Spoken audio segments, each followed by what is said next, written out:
baza boye boye boye. Les Banande savent. Quand tu racontes avec un Munande, ce qui a lobby kaka bandi ko solo la okoye baka kinando eza Congo te eza kinando eza Kikonzo. C'est ainsi ba Rwandais pe na kati na bango ba yebani. Ba chef coutumier oya ba Rwandais o bazalaki, ils ont accueilli ces gens-là. Mais il y a une chose. Tangu situation politique eza ko se dégrader na Rwanda, ils ont commencé à envahir même ba komi kolandela ba tuana ti na territoire congolais. Ils ont opposé basali ba conflit ba komi ko influencer ba s'opposer na kati ya ba Rwandais bango moko entre bango na moko na bango moko kuna sikoyo na côté congolais. C'est ainsi que vous verrez na côté congolais ba conflit wana oyo utaka pa na bango na Rwanda et se transmettre ti nanani na territoire congolais. Ba tusi oyo batikala na Rwanda bakomaka ko influencer ba utu balobi batwana borekeir kuna baza bande konabino te bombe na bango, ce sont des génocidaires, ce sont boye ba conflit wana et ko salake entre eux les Hema et les Tutsi venus du Rwanda qui se connaissent bakomaki ko inana. Donc bakomi bazoko kana soute. C'est ainsi que évolution politique il y a 1963 et ça là que tangu pays est eu indépendance poto comme na chapitre wana tangu pays comme une indépendance ba déclarer que non toute personne se trouvant sur le sol congolais appartenant à un tribu, à une ethnie d'origine congolaise. Mais il s'est posé un problème.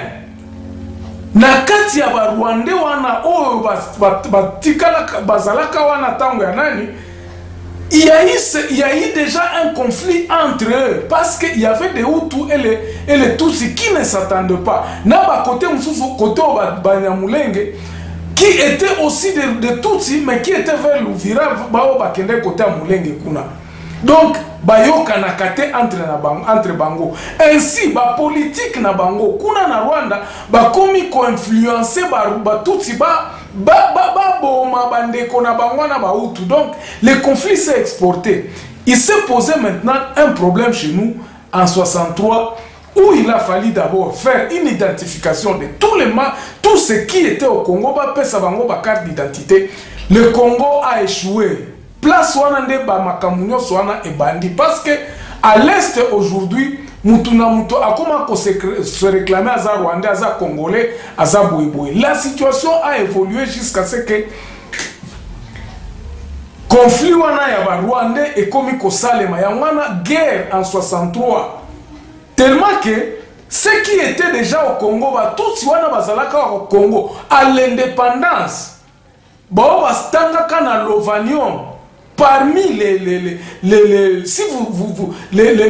universitaires, de premiers universitaires à Lovanium, vous allez y retrouver qu'il y avait des Rwandais. Et ils se sont retrouvés même côté à Lumumba, bah se retrouver na kati ya ba intellectuel wana bandai kozala ba congolais. Parce que effectivement il y avait bazwamaka kuna depuis kala. Donc tant que se retrouver parmi les ministres, ils ont combattu aussi la carte du gouvernement entre 60 lorsque le pays recevait l'indépendance.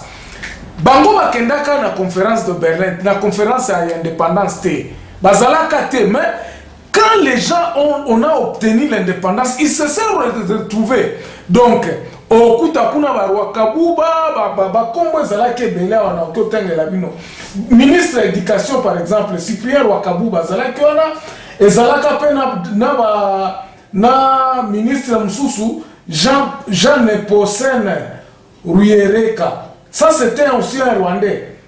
Bango sikoyo baeko se retrouver. Mais comme il y avait un conflit wana est satisé entre Barwandais oyo Yakala oyo ba s'estima que non, nous sommes des Congolais. Mais bato mususu, comme ils étaient entre Barwandais basako ils ont tenté d'attiser des haines et tribales, il y a eu une guerre Entre-temps, la situation politique n'évolua pas dans le bon sens au Congo.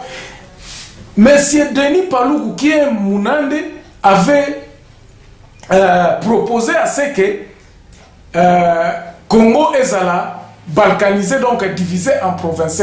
Et ça fonctionnait pendant, je crois, 6 à 7 mois. De 11 provinces, adoptaka yango même la conférence qui a l'Oluabu, qui a Antananarive, en 21 provinces. Directement, Denis Paluku a déclaré donc autonomie en Nord Kivu. Dans le Nord Kivu, sikoyo ayokanaka sikoyo na Barwande wana, Barwakabuba, ba Nicodème oyo, Ruyereka, bayokani balobi non. Nord Kivu, et c'est pendant là qu'il y avait aussi la sécession katangaise, Babylon balkanisation.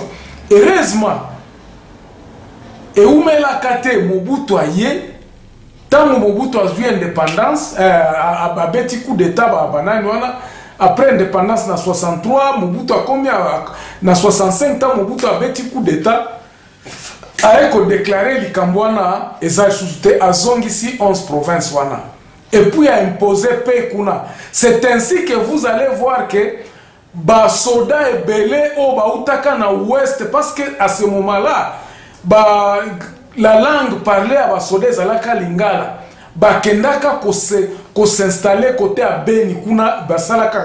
C'est comme l'histoire, comme on dit que l'histoire se répète. Ils sont partis de base kuna yangwana zalaka omonaka barumangabo baka militaire ya entraînement militaire salamaka kuna ti comme on ne pouvait pas faire ça na côté à Grand Nord, mais bakendaka ko sala kaka état-major kuna na Beni. Il y avait à ce moment-là une concentration, il y a mounene, il y a militaire. Militaire nini, baloba lingala. C'est pour cela que vous allez voir qu'à Beni, lingala et tikala peko olobama. Et comme à lingala, donc, na Beni, mingi baloba lingala. C'est source ya ngwana. Parce que état-major, et salamaka kuna Mobutu imposaka que non état-major et kende kuna, Pomba Sirisa, guerre wana ya Kanyarwanda, na makambo wana ya balkanisation ya ba province wana, parce que Nord Kivu se prononçaka.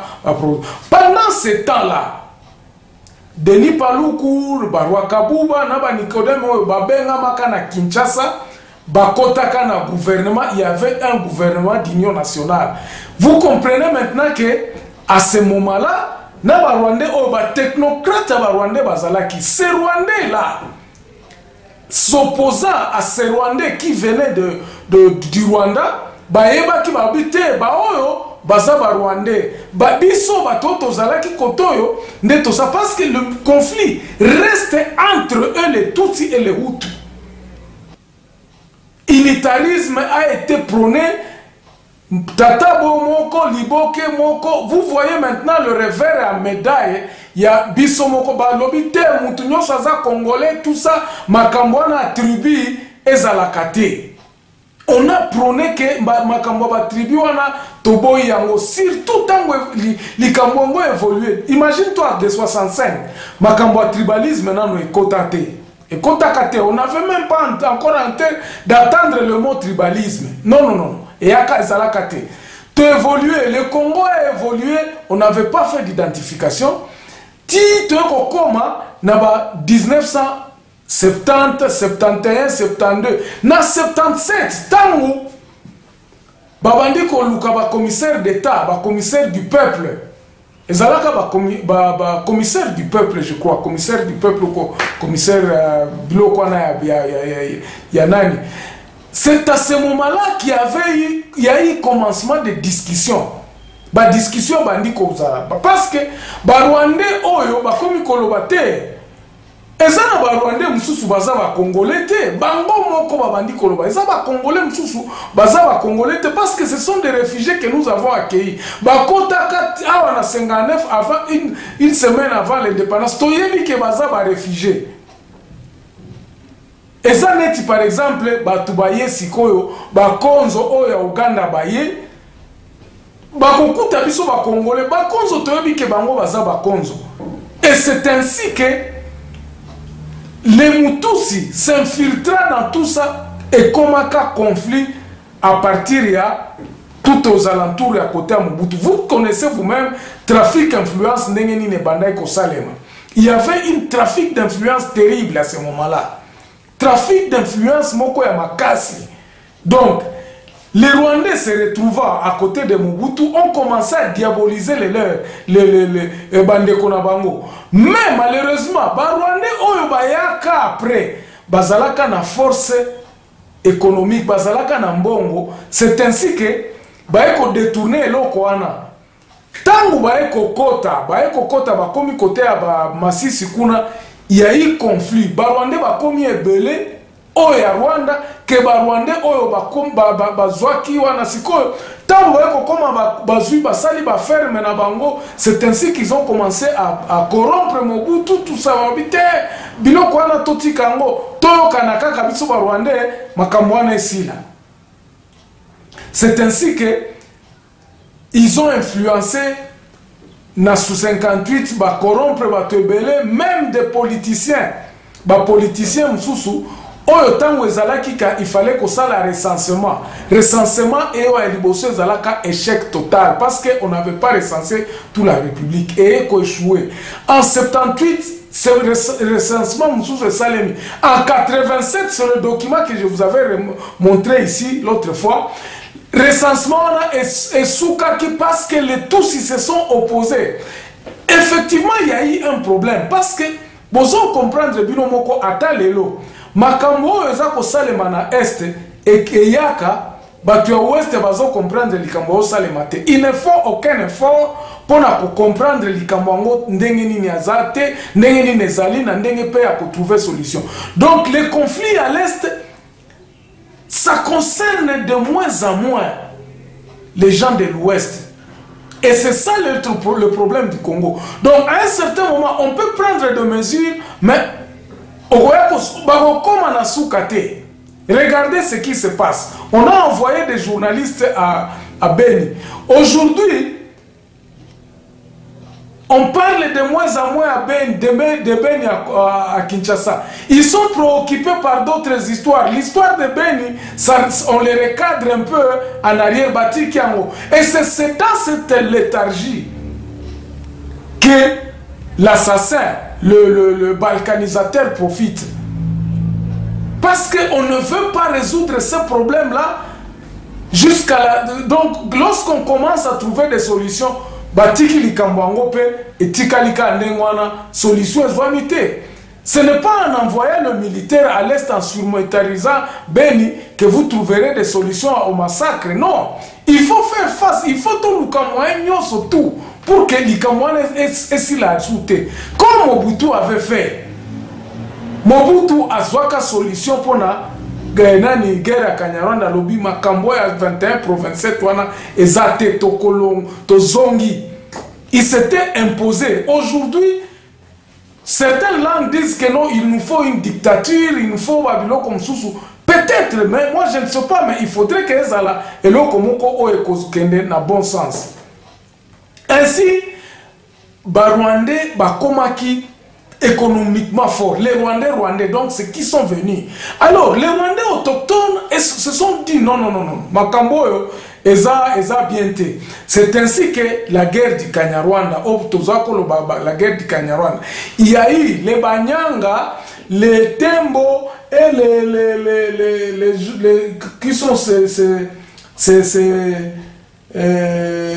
les autres, les Nande, les Hunde et les Nyanga, se sont réunis ensemble pour combattre les Rwandais. Voilà. On s'arrête là aujourd'hui et on se retrouve demain à la même heure. Merci, portez-vous bien. Au revoir.